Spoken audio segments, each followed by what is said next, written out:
বিশ্বের শীর্ষ জনবহুল ও ঘনবসতির শহরের অন্যতম ঢাকা। আর এই ঢাকার মহাখালী ডিওএইচএস এর মধ্যেই 16 একর জমিতে সিগারেট কারখানা চালাচ্ছে বহুজাতিক cigarette company British American tobacco. পরিবেশ ও জনস্বাস্থ্যের জন্য ক্ষতিকর হওয়ায় 1990 সালে এই সিগারেট কারখানাটি স্থানান্তরের সিদ্ধান্ত নেয় ক্যান্টনমেন্ট বোর্ড। বর্তমানে বিএটির বোর্ডে আছেন শিল্প সচিব জাকিয়া সুলতানা। বোর্ডে ছিলেন সাবেক জনপ্রশাসন সচিব KM আলী আজম, প্রধানমন্ত্রী কার্যালয়ের মুখ্য সচিব তোফাজ্জল হোসেন মিয়া, সাবেক কৃষি সচিব ও দুদকের চেয়ারম্যান মঈনুদ্দিন আবদুল্লাহ, সাবেক শিল্প সচিব আব্দুল হালিম ও মোহাম্মদ আবদুল্লাহ, শ্রম সচিব মিকাইল শিপার, শিল্প সচিব ও NBR এর সাবেক চেয়ারম্যান মোশাররফ হোসেন ভূঁইয়া, প্রধানমন্ত্রী কার্যালয়ের সিনিয়র সচিব সহ 8 জনেরও বেশি সচিবকে বোর্ডে রেখে বিভিন্ন ধরনের নীতি সুবিধা ও ছাড় নিয়েছে বহুজাতিক সিগারেট কোম্পানিটি। 1965 সালে বিএটি সিগারেট কারখানা স্থাপনের অনুমতি পায় মহাখালীতে। তখন মহাখালী ছিল প্রায় গ্রামাঞ্চল। 2 দফায় 30 বছর করে নেওয়া লিজের মেয়াদ শেষ হয়ে যায় 2024 সালে। সিগারেট তৈরির কাঁচামাল তামাকের উৎকট গন্ধ ও গুড়া বাতাসে ছড়িয়ে পড়ায় ডিওএইচএস সহ মহাখালী এলাকায় বায়ু দূষণ বেড়ে যায় মারাত্মকভাবে। স্থানীয় বাসিন্দা সহ তামাক নিয়ন্ত্রণের কর্মীরা শহরের মধ্য থেকে কারখানা সরিয়ে নেওয়ার দাবি তোলে। জনস্বাস্থ্য ও জনস্বার্থে 2024 সালে লিজের মেয়াদ শেষ হলে 3য় দফায় লিজ আর অনুমোদন করেনি ক্যান্টনমেন্ট বোর্ড। ওই বছরেই সিগারেট কারখানা সরিয়ে নিতে 1 বছর অর্থাৎ 2025 সালের 27 জুন পর্যন্ত সময় বেঁধে দেয় ক্যান্টনমেন্ট বোর্ড। বিএটি এই সিদ্ধান্ত মেনে 1 বছরের জন্য লিজ বাবদ 3 কোটি 80 লাখ টাকাও পরিশোধ করে। অন্যদিকে জমির মালিক সরকার তথা ক্যান্টনমেন্ট বোর্ডের ক্ষমতাকে চ্যালেঞ্জ করে আদালতে মামলা করে বিএটি।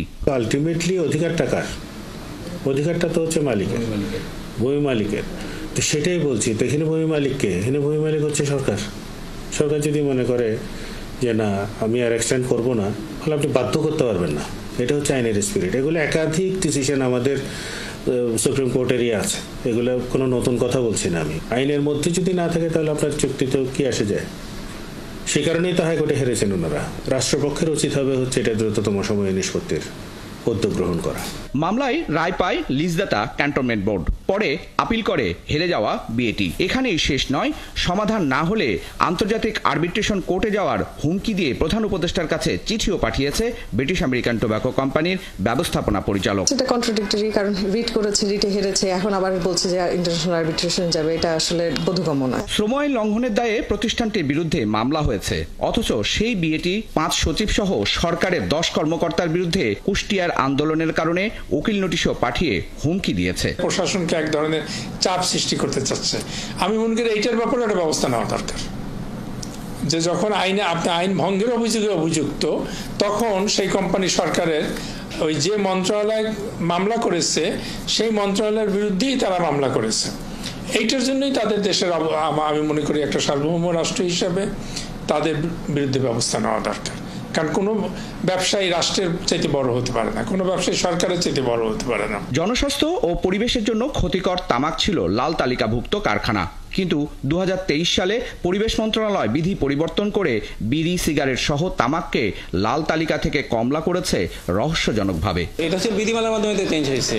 তো বিধিমালার যে ডিসিশন হয়েছে আন্তঃমন্ত্রণালয় মিটিং এর মাধ্যমে যে ডিসিশন আছে সেই ডিসিশনের মাধ্যমে চেঞ্জ হয়েছে। অবশ্যই তামাক তো যেহেতু হেলথ হ্যাজার্ড, তেল হেলথ হ্যাজার্ড তো অবশ্যই। বিএটির মোট শেয়ারের মাত্র 0.64% আছে মহামান্য রাষ্ট্রপতি তথা সরকারের হাতে। আর এই নামমাত্র শেয়ার জুহাতে বিভিন্ন সময়ে বিভ্রান্তি ছড়িয়ে সরকারের নীতি নির্ধারকদের প্রভাবিত করে বিএটি। তাই তামাক নিয়ন্ত্রণের স্বার্থে বিএটিতে থাকা নামমাত্র সরকারের শেয়ার প্রত্যাহারে সরকারকে উদ্যোগ নেওয়ার তাগিদও দেন তারা।